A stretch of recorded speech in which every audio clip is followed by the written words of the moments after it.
Welcome. In front of me I have the Marshall Heston 60, and I'll be going through a quick unboxing along with a quick look and a sound test of this soundbar.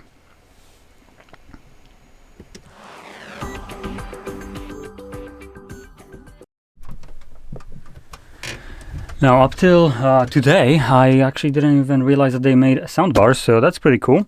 I do generally like Marshall design and sound as well, but more or less for their wired devices rather than wireless ones, like headphones or things like that. I don't really vibe that much with them, but for instance, things like the Acton, I think it was, little wired speaker, that one was fantastic. Anyway, let's just get straight into this.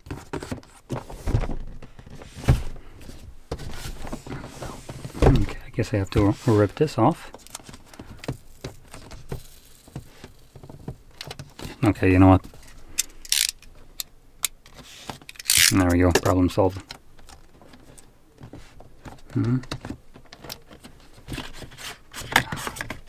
There we go. Oh, and there's one more to cut through here. Perfect.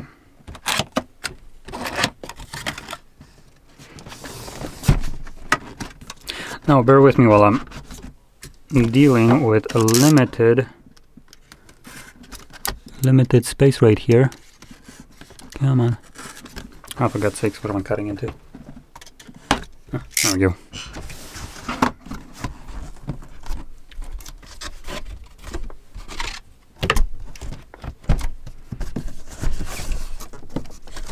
Okay, I'm gonna move this off the table and just take out the content and just drop it on the table, because this is becoming a little bit harder to manage than expected. So I think that's gonna be the play.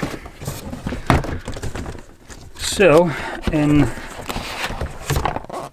here, I have no idea what we have, probably some power source. Okay, that's just empty now. Ooh, I see that is a tiny little soundbar. There we go. And then inside we just got like the moisture absorbing pouches, and that's about it. Okay.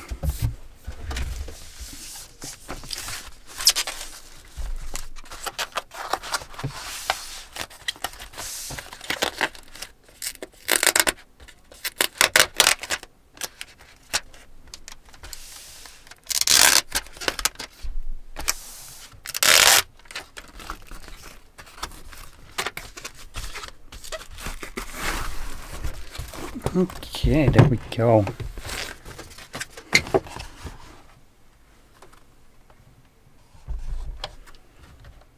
Wait, is that the front? Yeah, it is. So here it is. Actually, pop this open too.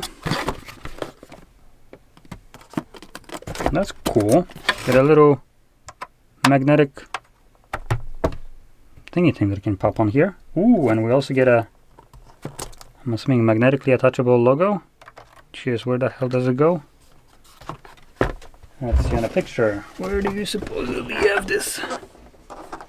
Oh, nowhere, because there is no picture of this thing in the... Okay, great.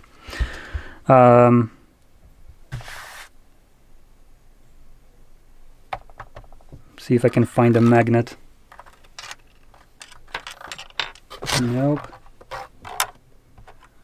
Obviously, ooh. Looks like it's attached somewhere here. That kind of bugs me, considering it's off the center. Ugh. Okay. That's gonna be freaking annoying. Anyway, I don't think that's where it's supposed to be, but whatever. Let's move on. In here, quick start guide. I'm pretty sure we know how to plug things in. So I can go get lost. And we got our cable and an included HDMI cable. Drop that back in here. Now let's take a quick look at what kind of inputs we're looking at.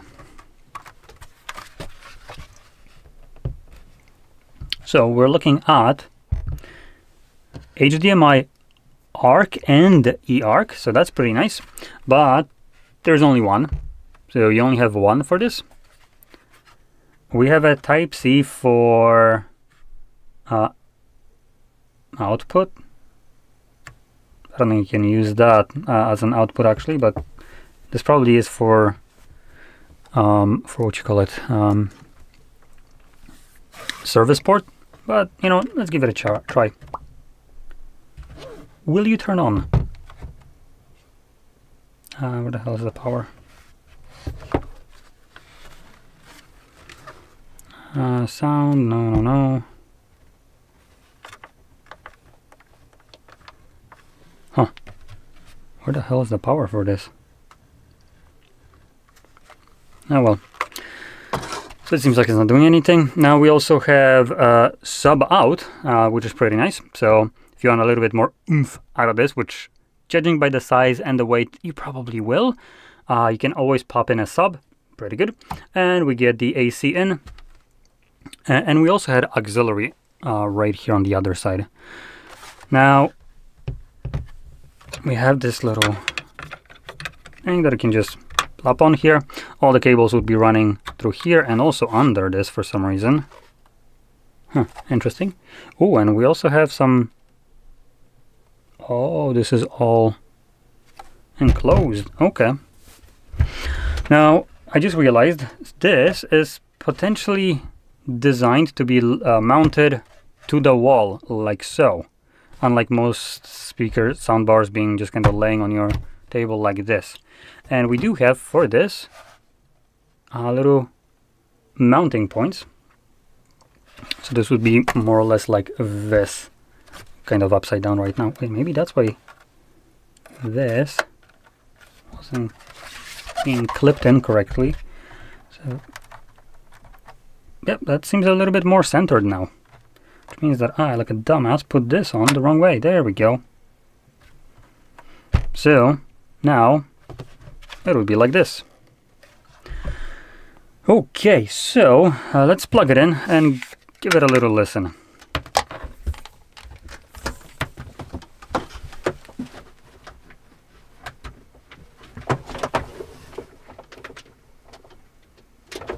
Okay, there we go.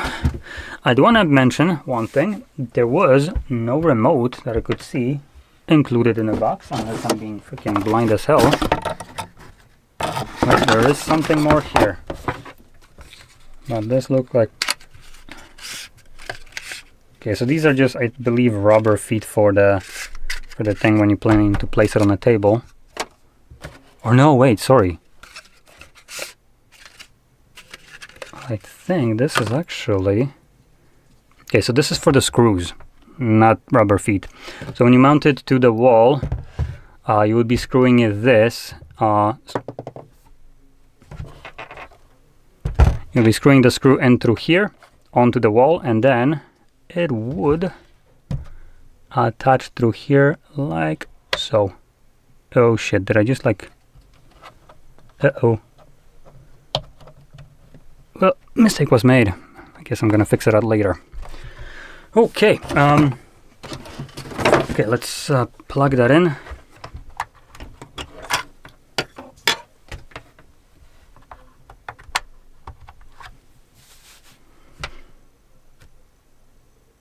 Okay, we have some lighting happening. So we have source. I'm gonna set it to Bluetooth. Assuming gonna let me. Come on.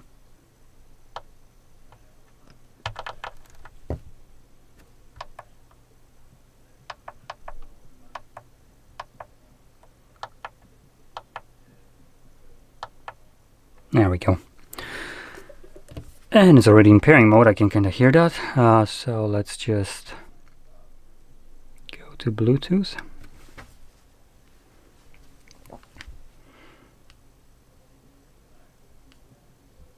I'm pretty sure it was already in pairing mode.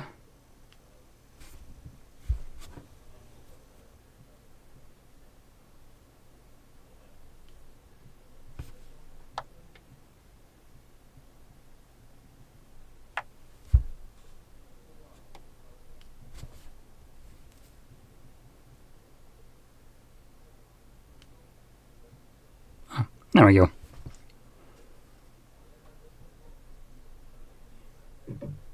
Okay, so now let's plop some music. Typical crab rave. Gonna lower it down because I don't know how loud it is.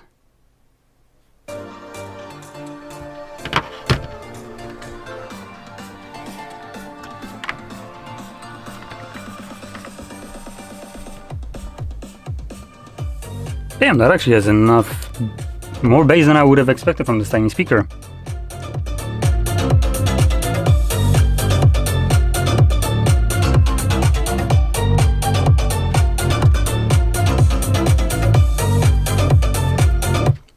That is way better than I expected, from considering how small it is and how much actual like bass it's outputting. This is, I would say, pretty impressive. Now, it's not the first time I have seen Marshall do this. I did use, like I mentioned before, Acton, and Acton was also a relatively small speaker. It was also wired, similar to this one, and that was also just like had insane amounts of bass in it, more than you would ever expect such a speaker to have. So I probably shouldn't be surprised that something that is similar size to that is also putting out some decent sound, but whatever. Let's quickly see. I do want to kind of play something else. Let's see, something like this maybe. Please don't copyright strike this.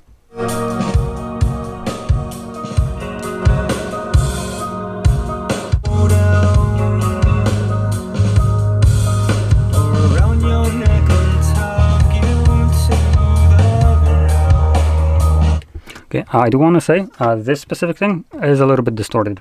So I don't know if this is the volume or whatever, but this track is, this is a FLAC that I'm listening through. It's being streamed from my own server, and typically this sounds just pristine, crystal clear, amazing. It does have a bit of distortion here. It's kind of like the sound is kind of muddy. Now, this could be because I am going through Bluetooth, so keep that in mind. But it's also not something that I experience with my headphones, wireless ones that also go through Bluetooth, so I do want to point that out. Something that maybe just gets fixed with a patch update, which potentially there might be even one right now, but it's something that I do want to mention out of the box. But for instance, like the crab break that I was going through YouTube was also pretty good. It was clean, no problems there. In general, giving the use case scenario for this, it is designed for the TV. It comes with eARC, which is pretty damn good. Remote control isn't needed for this. It would have been nice to have one, I would say, even though it's not needed, because you potentially would be using this with your phone, for instance, just to play music. And having the ability to not need to, walk up to your TV, press the damn button to swap it out, that would have been great. But for only TV use case scenario, I think it's actually going to be pretty good. The sound is there, I would say. It's most certainly better than what your TV can probably put out, unless you have like a stupidly expensive TV or something like that. For instance, TCL QM7K as an example. These do have pretty damn good sound. Surprisingly enough, if you have TV like that, I don't think you need a soundbar for this, especially one like this. If you're planning to improve the sound of something like that TV, then home theater is probably your best bet, not just a wimpy little soundbar like this. But for people that have just the typical box standard kind of TVs that have the puniest speakers that are hard to hear and all that shit, picking up soundbar like this will most certainly improve your listening experience without a doubt. And this one, even without a sub, it sounds pretty damn good. I'm not sure how well it's going to sound in an open room. So that's something that I think you might need to check out. I don't really have place to check it out right here because either the room is going to be much bigger than what you potentially would have in your use case scenario, or it's going to be basically this where I'm in, which is a recording let's call it a box, not a studio really. And that thing is about 1.5 meters by 2 meters. So obviously, again, for use case scenario, this is much smaller than people's rooms are. And this is something that I would imagine people would be using in their bedroom, and for that use case scenario, typically that would be a relatively small room for the most part, and I think it should fill the sound there pretty well. It's also going to be better than what your TV can offer, and honestly, the design of this being just hanged right under your TV would be super minimalistic and also pretty damn nice. The only thing that I do have a problem with here, just as a kind of personal approach right here, is the cable routing. So if you're planning to hang this on a wall, it's going to be like this, right? And the cables would be coming out straight from the bottom right here. Or if you put this on, it's going to be a little bit worse because, there we go. They are now coming kind of, they're supposed to be routed either behind here, going up to the TV basically, but this is your power cable. So you better have a power outlet behind your TV in this case, because it's designed to basically be routed like so. If you route it down, obviously it's just going to hang straight out of the thing. So like right out here, just to demonstrate it, if the table is a wall, you literally have a cable running down, and obviously another cable running up right here to your TV. So hopefully you have an outlet behind your TV to kind of minimize the amount of clutter that is visible. But like I said, it's a super small speaker, as this is like what, half a meter? So it's like almost the entire thing here. This is like my arm basically. So it is a relatively small speaker. That sounds pretty damn good for its size. And obviously, like I was mentioning before, it should most certainly improve the listening quality of whatever you're going to be using this for. I would actually want to maybe check out, let's see if I can quickly access some movies from my phone. As I do, like I said, have this server, but that could be potentially a little bit annoying. Oh right, actually this wouldn't matter. Because I was trying to check out how it sounds, for instance, for like Atmos, but what Atmos? So yeah, I'm gonna pause the video, maybe pick up some movie with some heavy effects in there, and see we can get a also listen on how that sounds.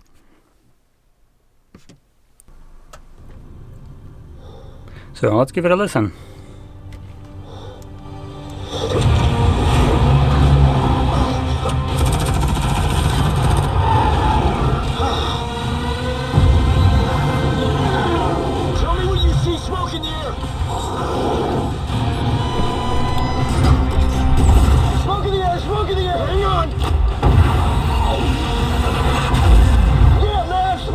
Splash one!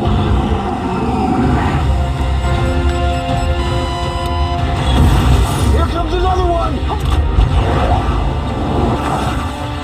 Booster flares! No, no, no! Splitting the throttles? Coming around!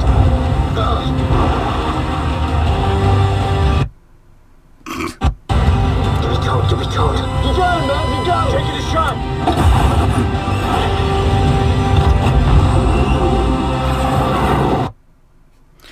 Okay, a little bit of buffering, so that should be good enough. Sound-wise, it sounds pretty good for movie watching and all that stuff. It's not the greatest, obviously, but I believe it does sound pretty good for what it is in terms of size and the design. Now let's quickly actually check how much does this actually cost, because I have no clue.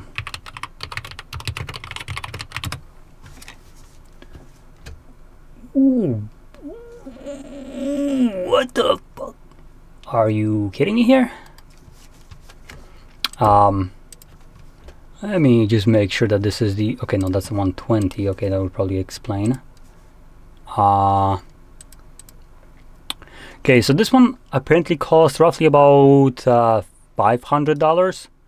Now, I do want to, in this case, kind of give it a bit of a perspective, depending on the person, right?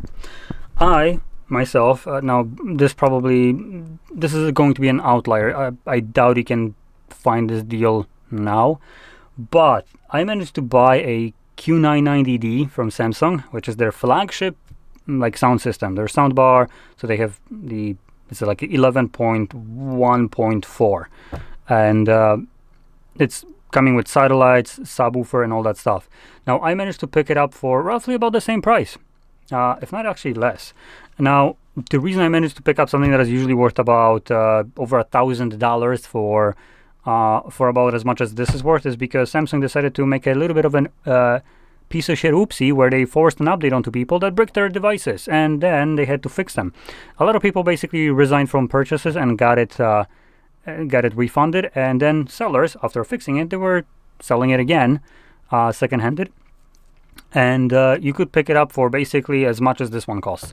Now mind it, I owned the original one before it got bricked and returned it because they damaged it, and then picked it up again on that kind of sale from some other seller for massive discount. So I'm a happy person with a pretty damn good sound system. But like I said, that's an outlier. You're probably not gonna find it, but because Samsung does sell still pretty damn good soundbars that come with a subwoofer and potentially offer a little bit more than this for roughly about the same price, especially if you're gonna look at like used markets, you can most certainly find one that is much better.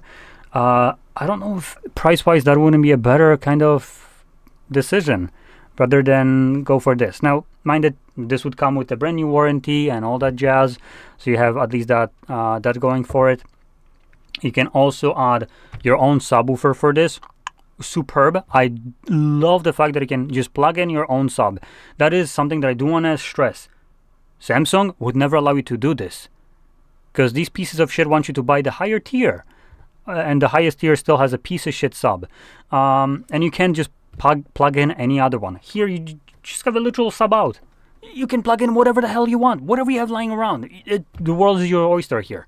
So that could be potentially a much better option just because of that sub out. But I do want to stress, you do pay definitely more than I think a subwoofer should be worth. And when spending, $500, you honestly, for that price, if this is something that you want, right? If that's something that you would be willing to look at, you could also start looking at a second-hand, just dedicated home theaters, and just start building that out. If you're de facto going to be looking for building a general home theater later on with proper sound systems and all that stuff, starting off with something like this is not the best kind of use of your money. You could just get a used hand home theater and then just gradually start upgrading it with better columns, like speakers and all that jazz, subs and everything like it, instead of going for this. And right out of the box for $500, you should be getting started with something that is going to be better than what we have right here, like no comparison. But obviously home theater takes more space, and it's really up to you if you want something that is very minimal like this is, and just maybe eventually plug in a sub for that deeper bass, or you're just gonna stick with this. Like I was saying before, even at that $500, I still think it's a pretty solid choice, though it is a bit more than I personally would be willing to pay.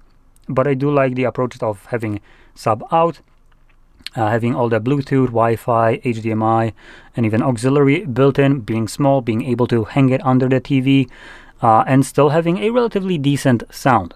Not the best, but considering you can add sub into it and all that stuff, I do genuinely like it. As a person that does have a home theater in which I cannot add a sub or swap out the one that I have, it's a massive pain in the ass. So having one that allows you to do that, I do have to give props to Marshall for allowing you to do this. So anyway, with that being said, I hope you found this very helpful. And if you did, don't forget to hit like, subscribe, and thanks for watching.